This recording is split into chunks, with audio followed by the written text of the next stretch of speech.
Now we're going to switch gears a little bit and focus on community redevelopment. So Susan, since you had the mic, and I know you feel very comfortable with this topic, community redevelopment areas are often incentivized districts that help with the revitalization of a particular area within the city or the county. So can you inform us where those regions are? I know in the bio we talked about 6. Where are those for people that are considering Martin County? So in Martin County we have 6. We have one community redevelopment agency and it has 6 areas. And if you, after finishing your lunch, if you wanted to come up and get a handout, there's a picture here of where all of them are. And I'm going to tell you where they are and what they're called from north to south. So we start with Jensen Beach, and that is our smallest. It's only 65 acres. You move a little bit south to Rio, then you move a little bit further south and inward, westward, Old Palm City, Golden Gate is another CRA area, further south Port Salerno, and then down to Hope Sound, which is our largest at over 1,000 acres.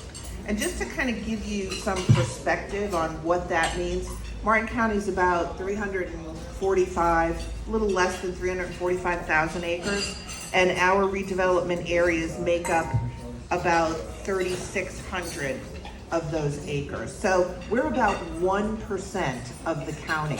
And it's a lot, it's very political, it's very much something people are very interested in, and it's such a small piece that I always find that to be an interesting little tidbit. We also bring in about 8% of the permits countywide. That's building permits, residential and commercial. And we add, this past fiscal year, we added about 20 million just in permits to the county's ad valorem. So we are, I think, a really important piece of what it makes up development in Martin County. And Susan, just to piggyback on that, what would be some of the tools in the redevelopment toolkit that would want developers, residents to take advantage of the program? So we have a toolkit, if you will, and a lot of it is things that come out of our growth management department, but I think this is an especially important piece for all of the audience because these are things that you need to tell folks when you're talking with them about purchasing property or moving into our areas, whether that be a residential move or a business move. And I'm just going to tell you about 2 of our tools, if you will. One is called the Business Investment Program, and it's a program that we just started in January of 2023. And it's a reimbursable incentivization for business owners and property owners to improve their businesses. So there's 2 programs that we offer. One is called the Business Property Improvement Program, and one is called Fence and Landscape. I think that one's pretty self-explanatory. And like I said, these are reimbursed programs. So for example, we want to encourage private investment. The reason that we do this is to bring in private investment into the CRA areas. Government can't do it by ourselves, and we can't do it without support. So in order to make these areas more livable, nicer, to create new businesses, to keep and retain the businesses that we have, we offer these kinds of programs. So for example, it's an 80-20. So the CRA pays 80% of your improvements of your project. The business owner or the property owner pays 20%. The cap is $20,000. So I'll use very simple math. If your project cost $10,000, the CRA would pay $8,000, and the property owner would pay $2,000. My experience with these programs is that property owners find this to be one of the best things that they can use, and they will often have bigger projects planned so that they can get to that cap. So they're willing to spend a lot more money in order to do the projects that they want to do to as I call it, shush up your property a little bit. All of these things are just on the outside of the property. They're, things that the entire community is going to enjoy because it's things that they can see. It's not interior building that we do. And the second one that I wanted to talk about real quick is called the SPARK program, and that's a snappy little acronym that means Special Parking Alternatives for Redevelopment Centers. So I know that Anna was really excited that we had lots of parking here. And I get that, believe me. It's one of the bigger issues that all of our communities do face. And this program actually lowers the parking requirement in CRAs. But let's figure out why that is. CRAs are generally our small little urban-ish areas. They're the little economic engines, at least they are in Martin County.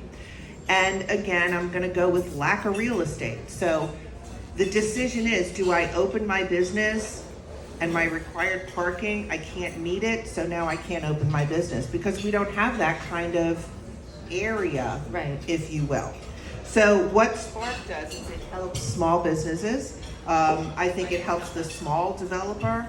And what the applicant can do is they can pay in lieu. So it's a pay in lieu program. So let's say you need 4 parking spaces. And this works specifically very well in CRA areas because a lot of the uses in those buildings have been adapted. So for example, perhaps— And Susan, will you spell out CRA for the acronym for everybody, Community please? Redevelopment Area. Thank you.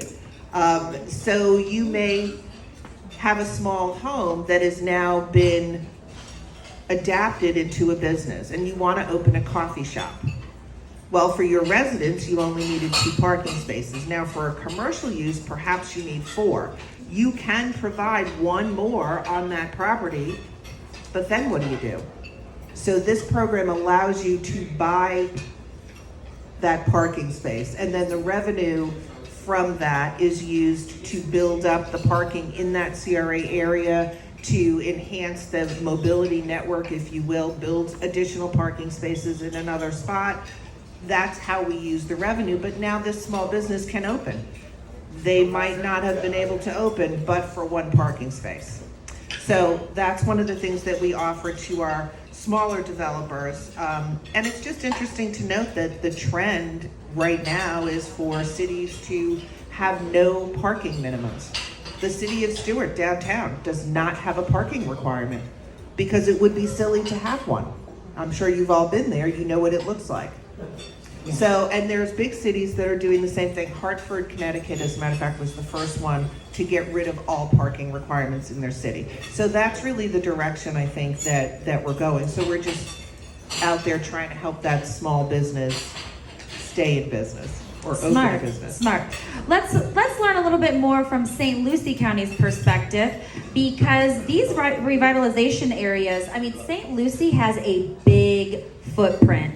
You are as long as you are as wide, so share some insights and some incentives that helps these communities put a little zhuzh, as you said, a little lipstick goes a long way. Well, with no disrespect to lipstick, because I'm a big fan. But one of the most powerful things about a CRA is how much more they can do. And I think St. Lucie County is really a great example of that.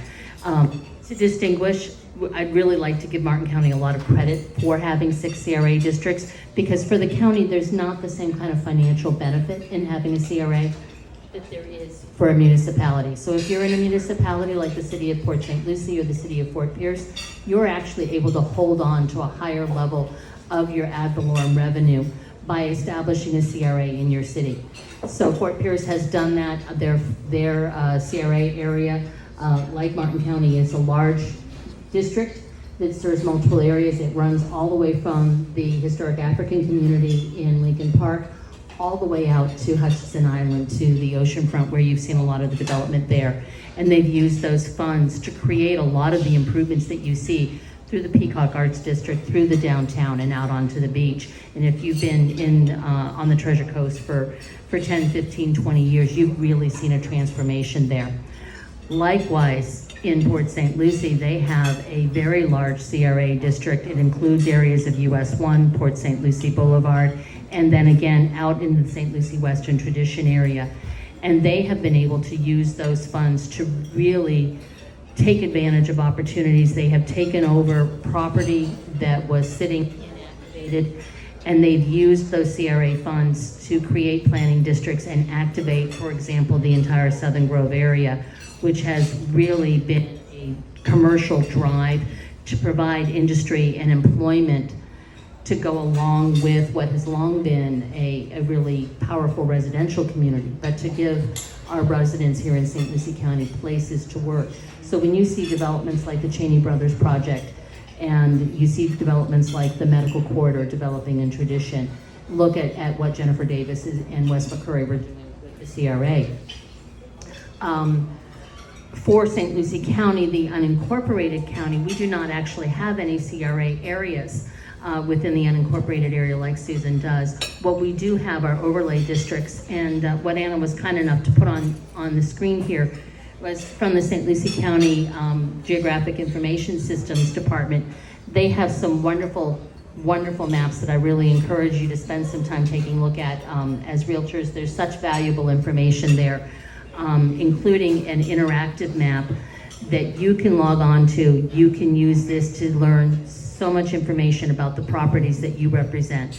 Everything from the zoning and the future land use, to where the urban service boundary is, to where the overlay districts are.